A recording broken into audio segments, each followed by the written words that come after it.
ہم وہی کہیں گے جو ہمارا دین ہم کو بتاتا ہے، عمل کرو تو تمہارا بھلا ہے۔ للہ رب العالمین والصلاة والسلام علی سید الانبیاء والمرسلین، اما بعد فاعوذ باللہ من الشیطان الرجیم، بسم اللہ الرحمن الرحیم۔ ان اللہ وملائکتہ یصلون علی النبی یا ایہا الذین آمنوا صلوا علیہ وسلموا تسلیما۔ اللہم صلی علی سیدنا و شفیعنا و حبیبنا مولانا محمد وبارک وسلم، صلاۃ و سلام علیک یا رسول اللہ صلی اللہ تعالی علیہ وسلم۔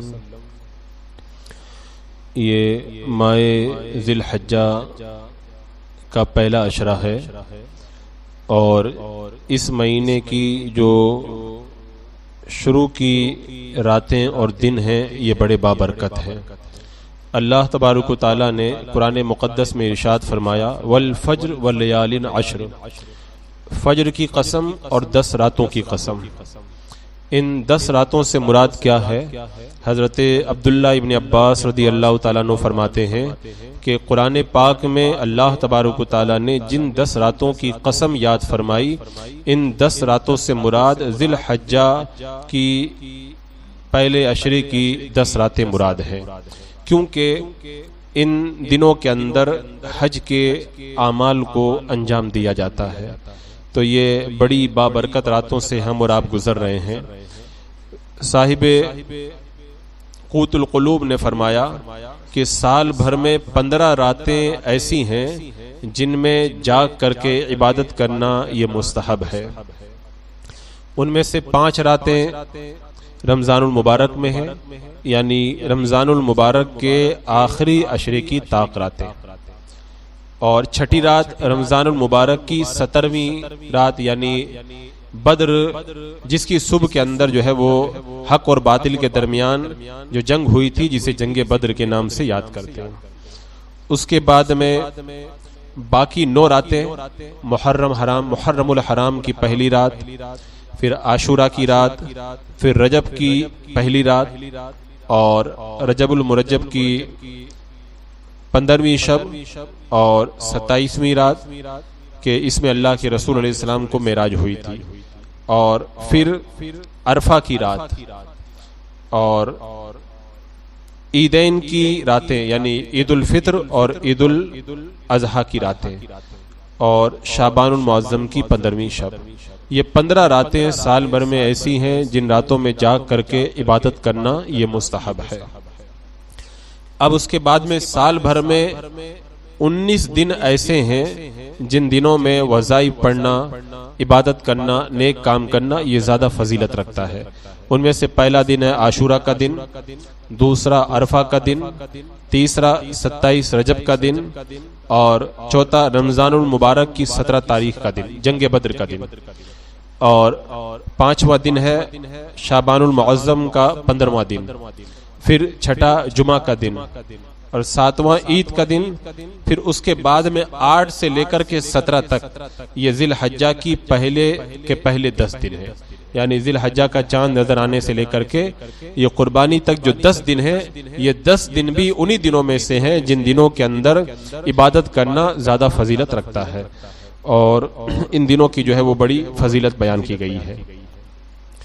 حدیث پاک کے اندر موجود ہے، اللہ کے رسول علیہ السلام نے ارشاد فرمایا کہ ان 10 دنوں سے زیادہ کسی دن کا نیک عمل اللہ تبارک و تعالیٰ کو پیارا نہیں ہے، یعنی ان 10 دنوں میں عبادت کرنا اللہ تعالیٰ کو اتنا زیادہ پسند ہے کہ ان دنوں کے علاوہ کسی اور دن کے اندر عبادت جو ہے وہ اتنی زیادہ جو ہے وہ پسندیدہ نہیں ہے۔ اور ایک حدیث پاک میں ہے اللہ تبارک و تعالیٰ کو عشرہ ذی الحجہ یعنی یہ اس مہینے کے جو شروع کے 10 دن ہیں ان سے زیادہ کسی دن میں اپنی عبادت پسندیدہ نہیں ہے۔ اس کے ہر دن کا روزہ 1 سال کے روزے کے برابر ہے، اور ہر دن کا قیام یعنی نماز پڑھنا یہ شب قدر کے برابر ہے۔ رات میں کوئی اگر ان میں جاگتا ہے تو شب قدر کے برابر اللہ تبارک و تعالیٰ اسے عبادت کا ثواب عطا فرماتا ہے۔ اب آپ اندازہ لگائیں اتنے فضیلت والے دن اللہ تبارک و تعالیٰ نے ہمیں عطا فرمائے، اور حدیث پاک میں ہے اللہ کے رسول علیہ الصلوۃ والسلام نے ارشاد فرمایا کہ یوم عرفہ کا روزہ 2 سال کے گناہوں کا کفارہ ہے. ایک جو ہے وہ سال جو گزر چکا ہے اور دوسرا وہ سال جو آنے والا ہے. یعنی یوم عرفہ کا جو بندہ روزہ رکھتا ہے اللہ تعالیٰ جو ہے اس کے ایک گزرے ہوئے اور ایک آنے والے سال کے گناہوں کا اسے کفارہ بنا دیتا ہے. اور عاشورہ کے دن روزہ رکھنا یہ سال بھر کا کفارہ ہے. تو یہ عرفہ کا دن بھی انہی 10 دنوں کے اندر انشاءاللہ ہمیں میسر آئے گا اور اس کی بھی جو ہے وہ احادیث طیبہ کے اندر بڑی فضیلت ہے. اور اس حوالے سے وہ روایت بڑی مشہور ہے کہ ایک یہودی نے حضرت عمر فاروق رضی اللہ تعالیٰ عنہ سے کہا تھا کہ آپ کے قرآن میں ایک ایسی آیت کریمہ ہے، اگر وہ آیت کریمہ ہم پر نازل ہوتی تو اس دن ہم عید کا دن بنا لیتے. حضرت عمر رضی اللہ تعالیٰ عنہ نے پوچھا کہ وہ کون سی آیت کریمہ ہے؟ تو اس یہودی نے بتایا الیوم اکملت لکم دینکم واتممت علیکم نعمتی وردیت لکم الاسلام دینا. اس آیت کریمہ میں اللہ تبارک و تعالیٰ نے دین اسلام کے مکمل ہو جانے کی خبر دی. یہ آیت کریمہ اگر ہم پر نازل ہوتی تو ہم اس دن عید مناتے. تو حضرت عمر رضی اللہ تعالیٰ عنہ نے فرمایا ہم اس دن کو بھی جانتے ہیں، اس مقام کو بھی جانتے ہیں جہاں پر یہ آیت کریمہ اتری تھی. فرماتے ہیں یہ آیت کریمہ جمعہ کے دن اتری تھی اور یہ آیت کریمہ عرفات کے میدان میں اتری تھی. تو اس حدیث پاک سے بھی پتہ چلا کہ یہ آیت کریمہ جس دن نازل ہوئی تھی یعنی عرفہ کے دن، وہ انہی 10 دنوں میں ہے. وہ دن حضرت عمر فرماتے ہیں وہ تو پہلے ہی ہمارے لیے عید کا دن ہے. تو کتنی سعادت مندی ہے، اللہ تبارک و تعالیٰ یہ دن ہمیں نصیب فرمائے. اب جو ہے وہ سوال یہ ہے کہ ان 10 دنوں میں ہم کون سی عبادت کریں. تو اس حوالے سے حضرت عبداللہ ابن عباس رضی اللہ تعالیٰ عنہ سے روایت ہے کہ حدیث پاک میں ارشاد ہوا کوئی دن نہیں جو اللہ کے یہاں ان 10 دنوں سے زیادہ عظمت والے ہوں، جن میں کیا ہوا نیک عمل ان 10 دنوں سے زیادہ اللہ تبارک و تعالیٰ کو پسند ہو. تو یہ 10 دن اللہ کے اتنی عظمت والے ہیں. اب ان دنوں میں کون سی عبادت کریں؟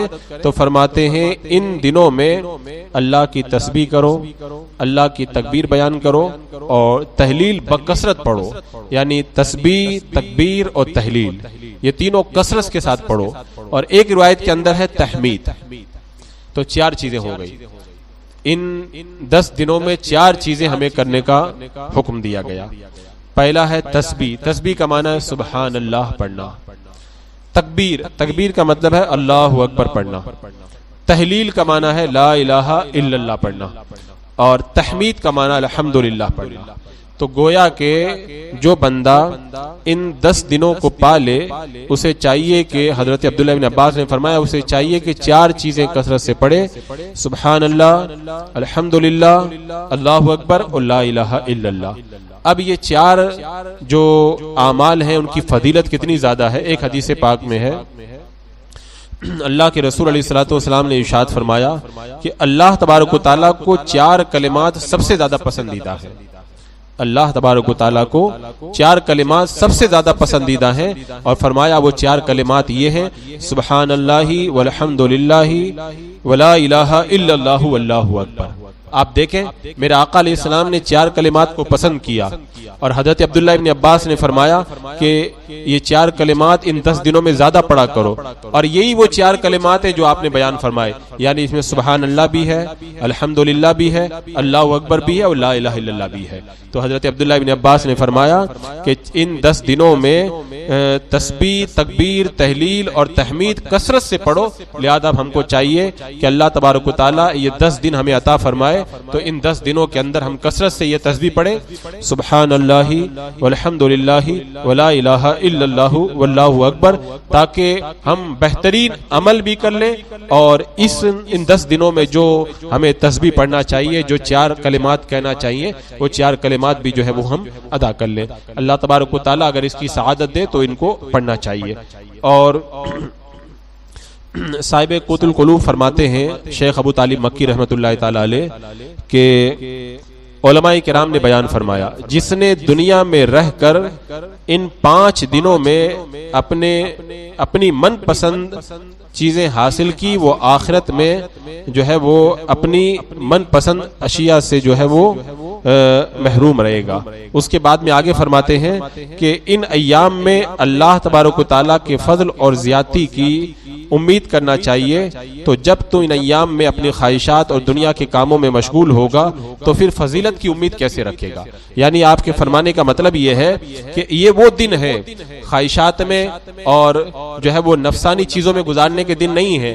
جو بندہ ان دنوں میں اپنی خواہشات میں پھنسا رہے گا وہ آخرت میں محروم رہے گا۔ پھر فرمایا وہ 5 دن یہ ہیں، 2 عید کے دن، ایک جمعہ کا دن، ایک عرفہ کا دن، ایک عاشورہ کا دن۔ تو یہ جو عرفہ کا دن آنے والا ہے یہ عبادت کرنے کا دن ہے، خواہشات کے اندر مگن رہنے کا دن نہیں ہے۔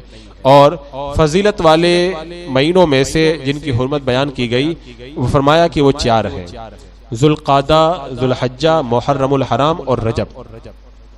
اب فرمایا کہ سب سے زیادہ فضیلت جو ہے ماہ ذی الحجہ کی ہے، کیونکہ اس مہینے میں حج ہوتا ہے اور اسی کے اندر ایام معلومات یا ایام معدودات ہیں۔ تو ماہ ذی الحجہ جس بندے کو مل جائے تو اس کو ضائع و برباد نہ کرے، اس مہینے کے اندر کثرت سے جو ہے وہ عبادت کرے۔ اور ایک اور بات علماء کرام نے بیان فرمائی، عشرہ کے اعتبار سے اگر دیکھا جائے، عشرہ کا معنی ہوتا ہے 10، یعنی اگر عشرہ کے اعتبار سے دیکھا جائے تو 2 عشرے سب سے زیادہ افضل ہیں۔ یعنی ان 2 عشروں میں پہلا عشرہ جو ہے وہ ذی الحجہ کا پہلا اور آخری عشرہ، یعنی جس بندے کو ذی الحجہ کا مہینہ مل جائے تو اس کے پہلے 10 دن اور آخری 10 دن جو ہے وہ عبادت کرے۔ ان دونوں عشروں کے بعد سب سے زیادہ فضیلت جو ہے وہ محرم الحرام کے پہلے عشرے کی ہے، یعنی محرم کے پہلے 10 دن۔ تو چاہیے کہ ان دنوں کے اندر اعمال جو ہے وہ اور دنوں سے زیادہ بندہ جو ہے وہ انجام دے۔ اور ایک بات یہ بھی یاد رکھیں، اگر بندے کو پتہ چل جائے کہ بہتر وقت کون سا ہے اور پھر یہ بھی پتہ چل جائے کہ سب سے اچھا عمل کون سا ہے، تو اب بندے کو چاہیے کہ بہتر وقت کے اندر بہتر عمل کو انجام دے، کیونکہ اللہ تبارک و تعالیٰ جب کسی بندے سے محبت کرتا ہے تو اسے افضل وقت میں افضل عمل کی توفیق عطا فرما دیتا ہے۔ کیوں؟ تاکہ اسے قیامت کے دن بہترین اجر و ثواب عطا فرمائے۔ اور اللہ تبارک و تعالیٰ جب کسی بندے سے ناراض ہوتا ہے تو اسے افضل وقت میں جو ہے وہ بدترین عمل کے حوالے کر دیتا ہے، تاکہ جو ہے وہ جو ہے قیامت کے دن جو ہے وہ عذاب کے اندر گرفتار ہو۔ اب آپ کو افضل عمل بھی میں نے بتایا اور افضل وقت بھی آپ جو ابھی آپ گزار رہے ہیں یہ فضیلت والا وقت ہے، تو فضیلت والا وقت بھی آپ کو ملا ہوا ہے اور فضیلت والا عمل بھی آپ کو معلوم ہو گیا۔ اب اگر آپ چاہتے ہیں کہ اللہ آپ سے راضی ہو جائے تو بہتر یہی ہے کہ اس فضیلت والے وقت کے اندر 10 دنوں میں آپ فضیلت والے اعمال کو انجام دیں، اور یہ اللہ کی توفیق سے ہوتا ہے۔ علماء بیان فرماتے ہیں کہ توفیق کی 3 نشانیاں ہیں، اگر یہ 3 نشانیاں مل جائیں تو سمجھ جاؤ اللہ نے اسے توفیق دے دی ہے۔ پہلی نشانی، نیک کاموں میں بغیر ارادے کے مشغول ہو جائے، یعنی اس کا دل چاہے کہ میں نیک کام کروں، یہ پہلی نشانی ہے توفیق کی۔ اس کے بعد میں دوسری نشانی، گناہوں کی خواہش کے باوجود بندہ گناہ سے دور رہے، یہ توفیق کی دوسری نشانی ہے۔ تیسری نشانی، تنگی اور آسانی دونوں میں اللہ تبارک و تعالیٰ کی جانب جو ہے وہ محتاجی اور ضرورت کے دروازے کو کھلا رکھے، یعنی تنگی ہو یا آسانی دونوں وقت میں وہ اللہ کی عبادت میں مصروف رہے۔ تو اگر بندہ ان 3 نشانیوں کو پاتا ہے، نیک کام میں دل لگتا ہے، گناہوں سے بچتا ہے اور تنگی اور آسانی میں اللہ کو یاد کرتا ہے، تو سمجھ جاؤ اللہ نے اسے توفیق دی ہے۔ اور اسی طرح ذلت اور رسوائی کی بھی 3 نشانیاں ہیں، نیک کام کی خواہش کے باوجود نیک کام کرنا مشکل ہو جائے۔ دوسری نشانی، گناہ کے خوف کے باوجود بھی گناہ کرنا آسان ہو جائے۔ تیسری نشانی، اللہ تبارک و تعالیٰ کی بارگاہ کی جانب کھلنے والے جو ہے وہ محتاجی کے دروازے کا بند ہو جانا، یعنی بندہ اللہ کی بارگاہ میں جو ہے وہ حاضر ہی نہ ہو۔ یہ 3 نشانیاں پائی جائیں تو سمجھ جاؤ کہ بندہ ذلت و رسوائی کا شکار ہو گیا ہے۔ تو یہ اللہ نے ہمیں 10 دن دیے ہیں، 3 دن گزر گئے ہیں، اب باقی جو دن بچ گئے آپ ان کی قدر کریں۔ اور اس کے بعد میں جب عرفہ کا دن آئے گا تو عرفہ کے دن آپ لوگوں کو روزہ بھی رکھنا ہے۔ ایک دن پہلے 8 اور 9 دونوں تاریخ کو روزہ رکھیں، جیسا کہ میں نے بتایا کہ عرفہ کا روزہ جو ہے وہ 2 سال کے گناہوں کا کفارہ بن جاتا ہے۔ اور اس کے بعد میں جب عرفہ کا دن گزر جائے، ایک تو عرفہ کی رات میں عبادت کرنا ہے، اور پھر جب عرفہ کا دن گزر جائے اور عید کی رات آئے تو اس رات میں بھی عبادت کریں، کیونکہ عید کی رات میں جو بندہ عبادت کرتا ہے تو لوگوں کے دل مر جائیں لیکن اللہ تعالیٰ اس کے دل کو مردہ نہیں ہونے دیتا ہے۔ یہ کچھ چند کلمات میں نے آپ کے سامنے اس لیے رکھ دیے کہ بہت سارے لوگ نیکی کا جذبہ اپنے دل میں رکھتے ہیں اور موقع تلاش کرتے ہیں، اس سے اچھا موقع موقع پھر کہاں ملے گا؟ ان 10 دنوں کی قدر کریں اور زیادہ سے زیادہ ان کی فضیلت کو جانتے ہوئے ان کے اندر عبادت کریں.